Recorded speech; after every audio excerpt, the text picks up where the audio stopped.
Vous avez la parole.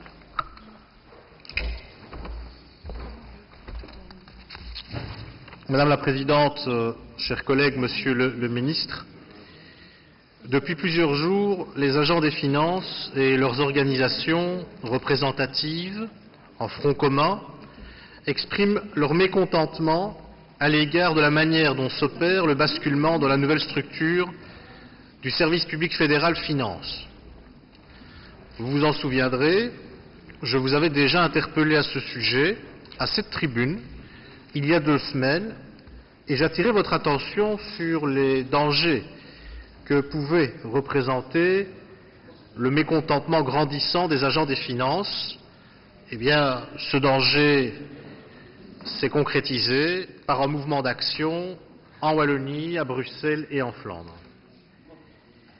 Leurs griefs sont connus: absence d'informations claires, création de situations absurdes et insécurisantes pour un trop grand nombre d'entre eux, s'agissant de leurs nouvelles affectations, une communication déficitaire à l'égard des agents contractuels, menacés de licenciement pour inaptitude, absence de prise en considération des compétences, des métiers et de l'expérience dans une matière ou un service pour déterminer les affectations, notamment. Si je vous interpelle, c'est aussi parce que les agents des finances sont des fonctionnaires très responsables et dont le rôle dans le fonctionnement de l'État est fondamental. Disons les choses, ce sont aujourd'hui nos finances publiques qui sont menacées dans le contexte budgétaire difficile que vous connaissez. La lutte contre la fraude fiscale risque d'en pâtir, de même que le service aux citoyens. Du point de vue des motivations, comment comprendre par exemple qu'un agent affecté depuis 10 à 20 ans à la TVA pourrait du jour au lendemain devoir répondre à des questions à l'impôt sur les revenus? Le résultat est là, en tout cas. Des actions sont menées partout en Wallonie, en Flandre et à Bruxelles. Et cette fois, Monsieur le Ministre, le management est pointé du doigt. Et plus particulièrement dans le management en charge du personnel et de l'organisation. Les organisations représentatives vous le diront, si vous leur donnez l'occasion de le faire, ce qui je crois est programmé ou l'a été, mais je veux aussi vous l'exprimer depuis les bancs de cette Assemblée et avec la portée politique que vous comprendrez. Face à cette situation, si la responsabilité du management en charge du personnel et de l'organisation est engagée, ma question, Monsieur le Ministre, est très simple. Quelles initiatives rapides et concrètes entendez-vous pour reprendre le dossier en main, pour restaurer la confiance et trouver des solutions adaptées? Je vous remercie. Je vous remercie. La parole est au ministre.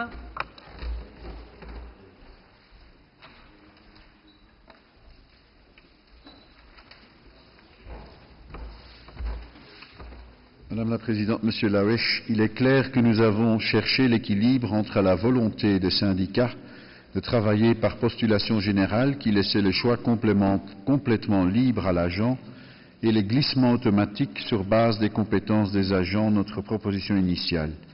Mais tout le monde est d'accord sur une chose, c'est qu'il faut inscrire les finances dans la modernité.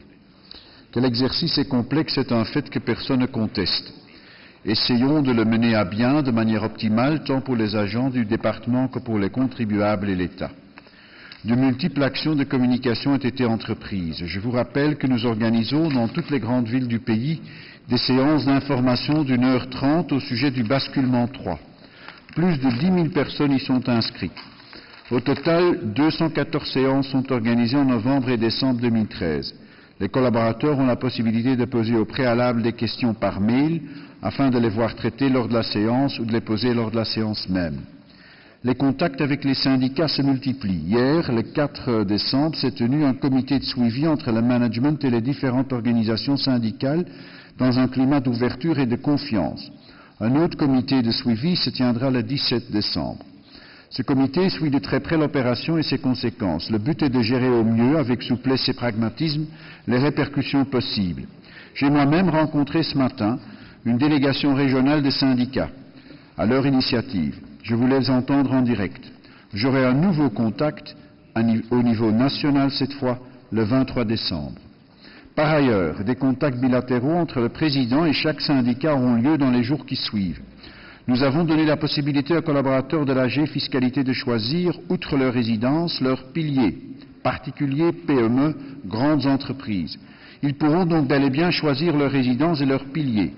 C'est aux collaborateurs de définir ce qui est prioritaire entre la résidence et le pilier lorsque la résidence ne compte pas le pilier voulu. Ce choix sur base du pilier comprend déjà en partie la notion de compétence et de métier. Là où certains agents donneraient la priorité absolue à la résidence, des programmes de formation seront organisés.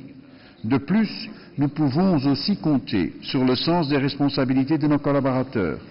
Une certaine rotation de travail n'est pas nécessairement négative pour l'organisation et aide à motiver certaines personnes qui entendent s'investir dans de nouvelles matières et y trouver un nouveau défi. En ce qui concerne la lutte contre la fraude, elle n'est absolument pas en danger, car au sein de l'administration générale de l'inspection spéciale des impôts, les recrutements réalisés correspondent à un renforcement substantiel. Les résidences administratives au sein de l'administration générale de l'inspection spéciale des impôts restent inchangées. La réforme entraîne des modifications des structures internes et des processus opérationnels, qui se traduisent par une meilleure sélection des affaires de fraude à traiter. Par ailleurs, les équipes seront encore plus qu'actuellement multidisciplinaires et polyvalentes. Je vous remercie. Je vous remercie. Monsieur Lawesh.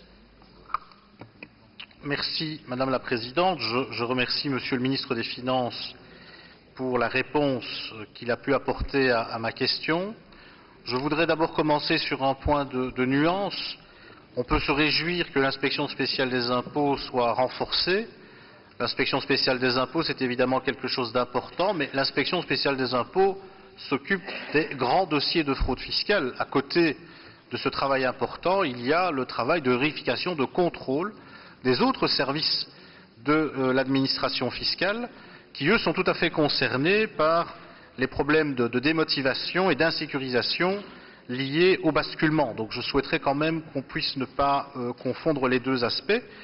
Le deuxième point, j'entends Monsieur le Ministre nous dire qu'il a eu aujourd'hui des contacts avec une délégation régionale et que des contacts, une réunion de travail avec une délégation nationale aura lieu le 23 décembre. Ça me paraît assez tard, mais enfin, il vaut mieux ça que rien. Je rebondis là-dessus pour lui dire que, selon moi, selon mon analyse, Monsieur le Ministre, sur base des éléments en ma possession, très nombreux, depuis plusieurs semaines déjà, clairement, il y a un déficit dans le management de personnel et organisation, du personnel de l'organisation au sein du département des finances. Je n'en veux donc pas ici aux gestionnaires opérationnels, j'en veux à ce service qui était chargé de mettre en œuvre l'opération de basculement. Et là, clairement, même si quantitativement, il y a des séances d'information en nombre qui sont organisées, avec un grand nombre d'inscrits, avec des vecteurs modernes de communication, comme les courriers électroniques et autres, ça n'est pas parce qu'il y a un grand nombre de séances d'information que qualitativement, ces séances d'information répondent aux attentes. C'est pourquoi je me réjouis de vous voir reprendre le dossier en main, bien évidemment, j'imagine en liaison avec le président du comité de direction, mais vraiment, nous sommes aujourd'hui à ce point critique qu'il est vraiment nécessaire qu'il y ait une implication de vos équipes à vous directement, au niveau du cabinet, pour s'assurer qu'enfin nous puissions trouver, je dirais, les éléments qui permettront de rectifier le tir dans ce dossier. Enfin, j'en appelle à la mise en place d'une concertation sociale suivie et formelle avec les organisations représentatives. Je vous remercie. L'incident est clos.